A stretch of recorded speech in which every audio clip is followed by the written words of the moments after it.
You know what I'm saying? And from since then, now I mean, this nigga started to pick up on the rhymes and shit. Now I mean, he started to do his thing.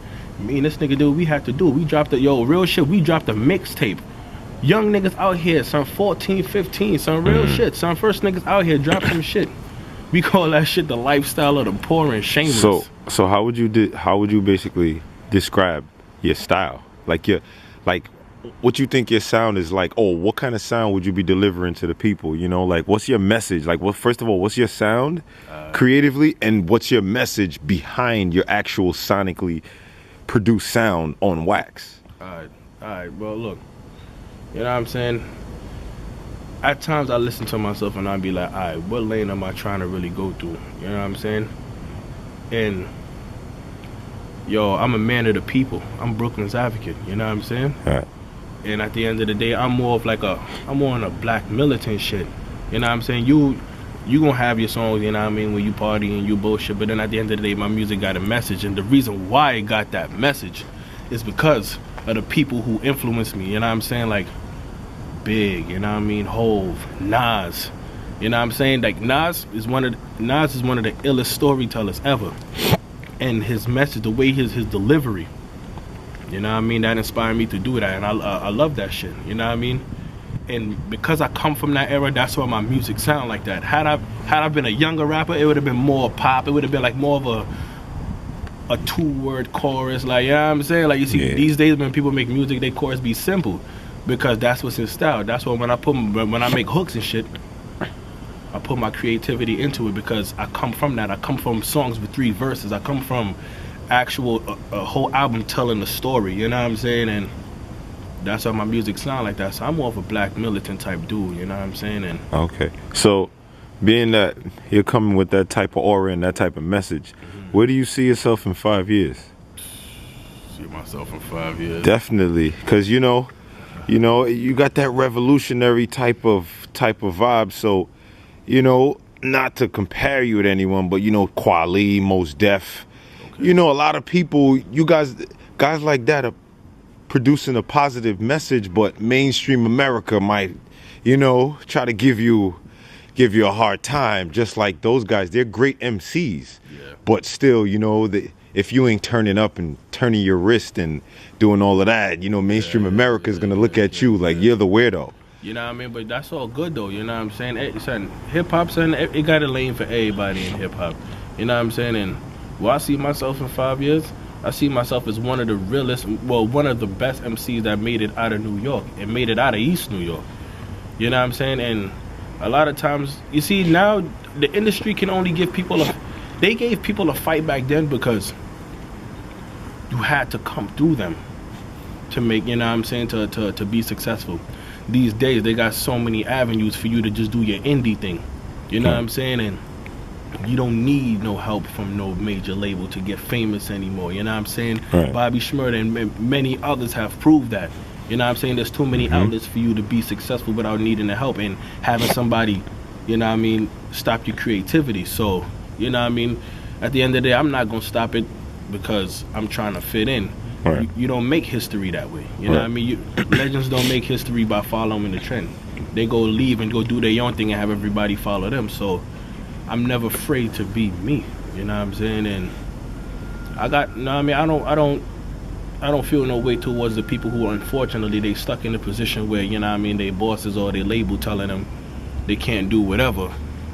You know what I'm saying? But hopefully they'll get out of that. And me seeing a whole bunch of artists, and you see it all the time. You see it every time you go on This Is 50, you go on this website, this artist not getting along with this artist, or he's not getting along with his label, the label pushing back, holding his album, and I don't want to be a part of that. You know what I mean? I put in too much work. I sit down, I write my rhymes and all that. I put my own money towards it for you to go tell me how to be creative. You know what I mean? That's not art. Right. You know what I'm saying? That's not art. If you gonna tell me how to go and make my music, then you might as well write this shit yourself. You know what I'm saying? You already know, man. But I see myself in the next 5 years owning a whole bunch of companies, man. I'm trying to come out with a fragrance, clothing line, movies. That's what I really wanted to do in the beginning, you know what I mean? Just be a film director, you know what I mean? I write movies and all that. I got a book out, Innocent Murder. Y'all go get that, man. I'm gonna send y'all the link. So You already know, innocent murder. So, how do you feel about being overseas, or how do you feel about U.S. artists? Because you got a lot of U.S. artists, man. They're starting to sign in Europe. A lot of guys, you know. And then you see guys like Flo Rida, Jason Derulo, Pitbull. You see how successful they are over there. So, like, how do you feel about that European market, overseas market? To be honest with you, you know what I'm saying? I think that is the move that, you know what I mean, white people. But, yo, look, white people always love our style anyway. But it's not even about the whole racial thing. What it's about is the appreciation of the artist. And unfortunately, you know what I'm saying, America don't appreciate the artists the way they should. Everybody is more of, I'm better than you.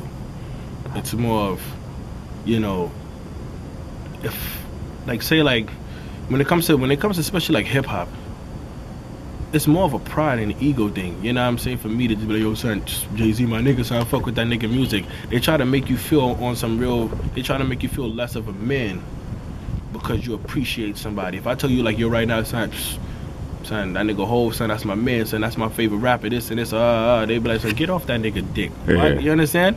So, the appreciation level from here and over there, you know what I'm saying, it's so different, you know what I'm saying? And at the end of the day, we all human beings, and we love to be appreciated for the work that we put in.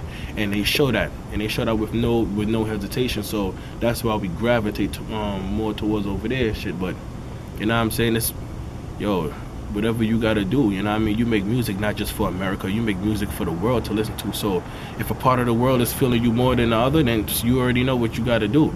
Eventually America play catch up anyway. So if Europe loves something, eventually, don't worry, America love it.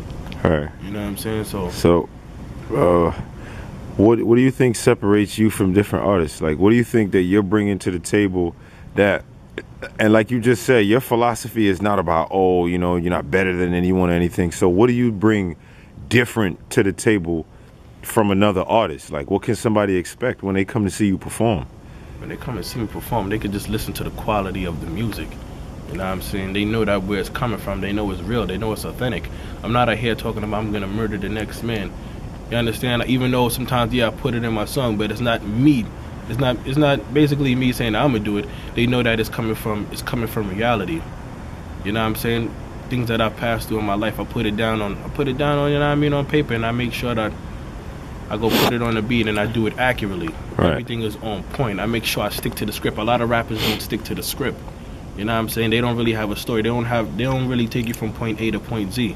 You know what I'm saying? A lot of people don't even know how to form songs properly anymore, nor the album. You know what I'm saying? A lot of people know how to make a good mixtape but don't know how to make a good album. You gotta know how to do both.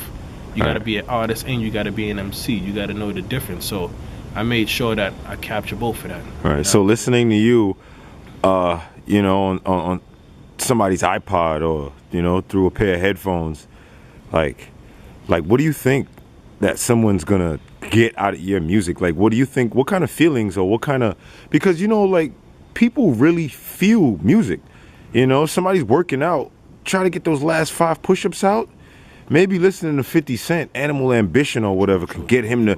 So, like, what do you think? Somebody listening on a train, going to work every single day, is listening to East Shadow. Like, what do you think somebody can get out of your music? Like, your quality of music. The first thing they're gonna say is, "Who the fuck is this nigga?" Because a lot, and why I say it that way is,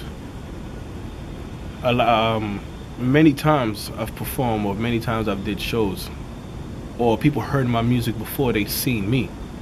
And when they do see me, they tell me the same thing. Your voice is on point. You know what I'm saying? I make sure that my style, my whole voice, and how I got that style of my voice being so raspy and being so dark is because when I started to Nami pick that the pen and pad back up, I was rhyming through the 50 Cent headphones, the SMS shit. So I was on, I was using the headphones to rhyme, but I had to project my voice in a certain way so it could hear me better.